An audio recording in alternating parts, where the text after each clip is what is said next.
alternately looking at you and at the mist. Let's save. Chanting. Let's wait a bit. The black mist swirls wildly around the room, and a deep bass voice gibbers out of thin air. "No!" screams the professor, and jumps toward you out of his own pentagram. He realizes what he has done and tries to re-enter, but the mist grabs at him. Oh. A thing like a tentacle with a demonic face wraps slowly around you. The room recedes into a great distance as you are pulled away. Before you die, you see what the tentacle is part of. You have died. At first you think maybe it was all just a bad dream, but no such luck. It appears to be for real. That's too bad. Although something gnawing on your toes, think it's pretty wonderful, or at least fairly tasty. No, your score is 45 for possible 165 moves. Rated on a curve, you are in the class of graduate student. Would you like to restart the game from the beginning? Yes, let's restore. I just want to see what happens. Chanting. Okay. I moved the bench. Open trapdoor. The black mist swirls wildly around the room, and a deep bass voice gibbers out of thin air. "No!" screams the professor, and jumps toward you out of his own pentagram. He realizes what he has done and tries to re-enter, but the mist grabs at him. Okay, and go down. Huh. This is a tunnel whose walls are cinder block, with a concrete floor and ceiling. A metal ladder leads up to an open metal plate in the ceiling, and the tunnel continues north, where a cinder block wall becomes brick. From above you hear a thunderous noise, a maniacal scream, and then the sound of equipment smashing. The trapdoor slams shut, but around it pours a blinding flash of light. Finally, you hear an almost inaudible whimper, then nothing. The light fades away, leaving you in the dark. Ooh. Okay. Where there you will be saving the prof's evil summary for Dr. Slammed. Turn flashlight on. Turn flashlight on. The flashlight clicks on. I already read it. And go up. Why up? The trapdoor is now open. Oh. The lab is a shambles. It looks like something wet and sticky has been spread over the walls, ceiling and floor. Much of the equipment, particularly that near the center of the room, has been destroyed. There's an open metal plate in the floor. There's a brass hyrax, a piece of paper, a lab bench and an alchemy department computer here. Sitting on the lab bench is a vat. The vat contains a tarry liquid.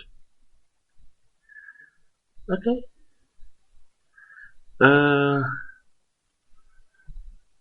Put hand in vat. When you dip the mummified hand in the liquid, the elixir begins to bubble furiously. You can't really see the hand, except when a finger pokes out every so often. The hand bobs to the surface. It's odd, but it looked like one of the fingers moved. What? Bob knife. We don't need a knife anymore. The hand splashes to the surface. The fingers are moving. The hand is trying to crawl out of the vat. Take hand. You grab the wiggling hand and draw it forth, newly animated, from the vat. As it emerges, the elixir flows off. The hand scuttles up your arm and perches quietly on your shoulder. Okay, I now have a dismembered hand on my shoulder. I guess I'm some sort of pirate now. Really sick and strange pirate, but yes. Okay. North. Turn flashlight off. The flashlight clicks off. And open the door. Open door. Okay, the alchemy department door is now open. And go north twice. To escape the Department of Alchemy and return to an infinite corridor. Yay! Okay, a professor wanted to kill me. Nice! Go west 4 times. West 1. What's new? 2, 3, 4. And north to return to the aero lobby. Hey! If the urchin isn't there, move around the basement areas, or just stay in one area and wait until he shows up. You may have to move around the wait with a very long time to get him to appear, and even then he sometimes leaves before you can do anything. Okay. Save. Urchin. Wait. Wait.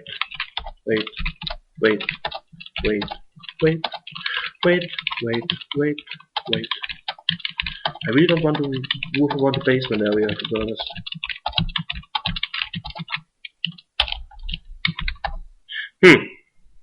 Okay. Restore. Okay. Down. Down. Slouch in as an urchin. Show hand to urchin. The urchin sees the hand twitching. I heard what happens around here. I'm not getting fed to a monster. He lets loose a scream of fear and zooms away. Something drops from beneath his parka and he departs. He slows for a moment, decides not to retrieve it, and disappears into the distance. Oh, I scared the kid away. He drops a bolt cutter in his haste to get away, so pick it up. Get the bolt cutter. Taken.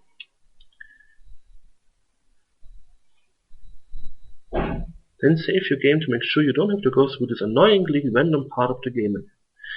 I go up, and save. Urchin. Yes. Okay. Go to the sub-basement area, which is down from the stairway that's at the west end of the basement areas. What?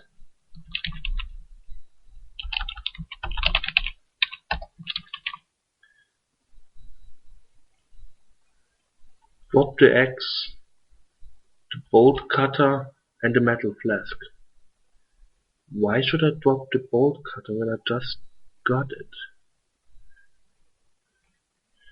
Wait, I'm kind of confused.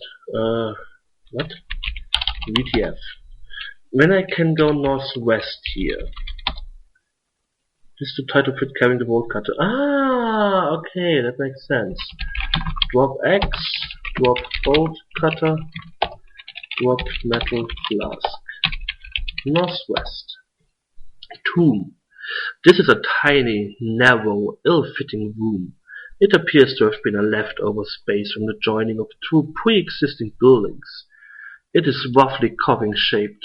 The walls are covered by decades of overlaid graffiti, but there is one which is painted in huge fluorescent letters that were apparently impossible for later artists to completely deface. On the floor is a rusty access hatch locked with a huge padlock. Open padlock with master key.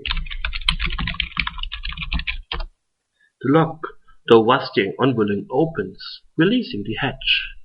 And take the lock. Oh, the lock. Take. I would have never done this. Go southeast. Southeast. Submason. There's a metal flash, a bolt cutter, and a fire axe here. Get all. Metal flask taken. Bolt cutter taken. Fire axe taken. Then go up and east twice. Force open elevator doors. Open elevator doors. You force the doors apart with your hands, barely able to hold them open. Beyond, you see the bottom of the elevator shaft, only a few feet below. In the elevator shaft, a tangle of machinery is visible. One bit of the tangle is very much like a hook. Put axe between elevator doors. The fire axe wedges nicely between the doors, holding them securely open. Go south. You drop to the floor below, which isn't all that far down. Concrete box. This small room is pretty bare and featureless. The north wall is brick, and the other three walls are concrete. The east and west walls are adorned with rails, not unlike railroad rails. Above you and out of reach, the shaft is blocked by something. There's a greasy length of the chain cord on the floor here. Then get chain. taken. Pry 2 bricks out of the north wall. Pry bricks with crowbar. Yeah, pry bricks with crowbar. The wall grudgingly yields to your efforts. A brick, less well mortared than its fellows, pulls out of the wall. Pry bricks with crowbar. The wall grudgingly of the wall through the wall. You can see a rusty steel reinforcing rod in the hole. Then drop the crowbar. Connect chain to steel rod. You wrap the chain around the rod, but find it too thick to actually tie it. Put padlock on chain. You lock the chain with a padlock. It now forms a secure loop around the lock. Go up. The elevator doors are wedged with the elevator shaft looks at them.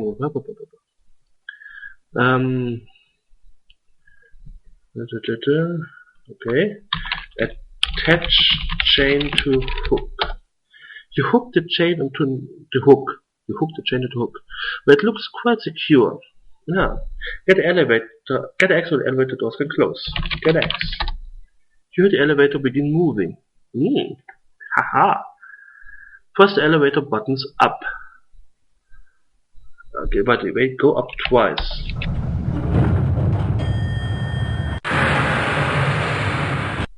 Oops. From below you hear a tearing, rending sound and a rumbling crash. You hear the elevator moving. Second floor. You no longer hear the elevator moving. He destroyed something. Oh wait, I had to go down twice. Oops. I'm confused. Anyways. Open elevator doors. The first below south. You drop to the floor below, which isn't all that far down. The doors shut as soon as you release them. It is pitch black. Okay. Turn flashlight on.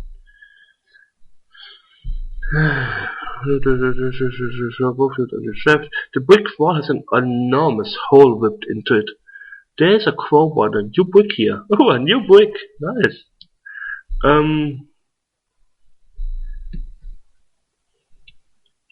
North through the new hole in the brickwork reaches. Okay. Steam tunnel. The steam pipe and coaxial cable turn upwards and disappear into the ceiling here. The tunnel itself comes to an end in a grimy, damp and dribbling triad of crumbling brick walls. The southern brick wall has an enormous hole in it. There's a broken brick here. You can hear in the distance a chittering, scratching sound, which sounds really annoying. Okay, it's safe. Chittering. Go west twice. The steam tunnel is narrow here and its construction is more archaic. It's now mostly brick, although the floor is concrete. The steam pipe and coaxial cable continue along the appointed path. The tunnel is damp and even a little muddy. The sound is louder. It sounds like small animals. Is it rats? This dark and grimy tunnel is largely filled with an imperfect insulated steam pipe. The tunnel is uncomfortably hot and damp. A thick bundle of coaxial cable runs east to west along the ceiling. There's a pressure release valve on the steam pipe here. The sound continues. It's almost certainly rats. I didn't really want to do something with rats.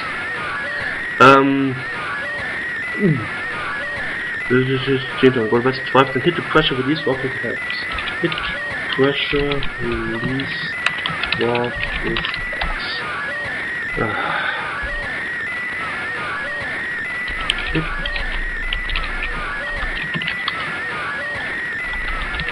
valve with X.